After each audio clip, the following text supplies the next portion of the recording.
Angry crowds have flooded the streets of Paris, piling the pressure on the French president exactly a year after he was elected. Tens of thousands gathered to denounce Francois Hollande's austerity drive. According to opinion polls, he's now the most unpopular French leader for decades, at a time of record unemployment and a shrinking economy. RT's Tessa Cilia reports.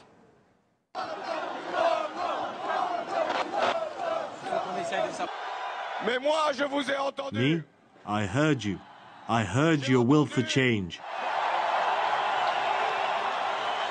A year ago, thousands of people had gathered at this very place to celebrate the victory of Socialist President Francois Hollande. But a year on, thousands of people are again gathered, but for a very different reason this time. They're asking their president, where are the changes that he had promised?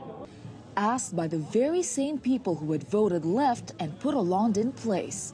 Recent polls show his popularity has plummeted to less than 25%, the biggest fall for any French president in the past 50 years. Monsieur Hollande, elles sont où les promesses?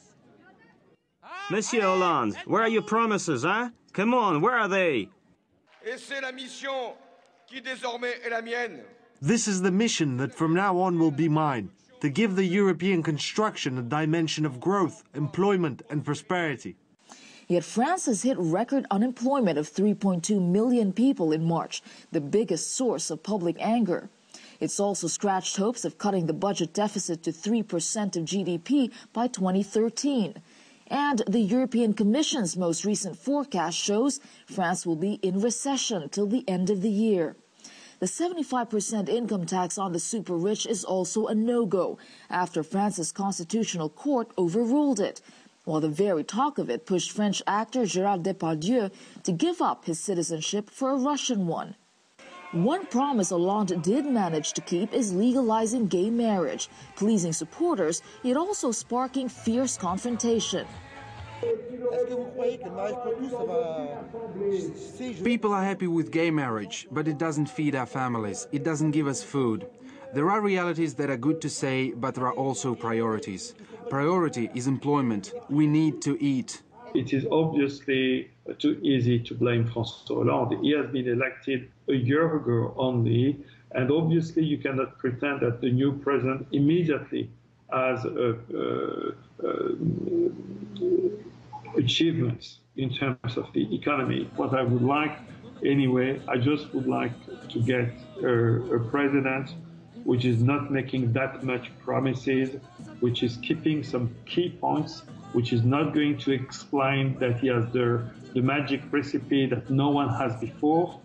Hollande, Sarkozy, bonnet blanc ou blanc bonnet? La guerre pour la guerre ou la guerre pour la paix? A magic recipe this filmmaker says is non-existent. He made this video during last year's presidential campaign to show the country's lack of choice. When you listen to the media, you'd think there were a lot of differences between the two, but that's just on a superficial level. On the most important things, they agree. Do we need to intervene in another country to fight? They will agree to intervene in other countries because the weapons lobby will always be behind it. Hollande is well aware of his unpopularity, but says he will weather this storm and prove he can keep his promises at the end of his 5-year term. He needs time. Fine. We are here to tell him, Mr. President, time is up, and you need to start changing things. But others, like these workers from a recently closed steel plant in eastern France, are not even hopeful, symbolically laying to rest Hollande's broken promises under a heading which reads betrayal.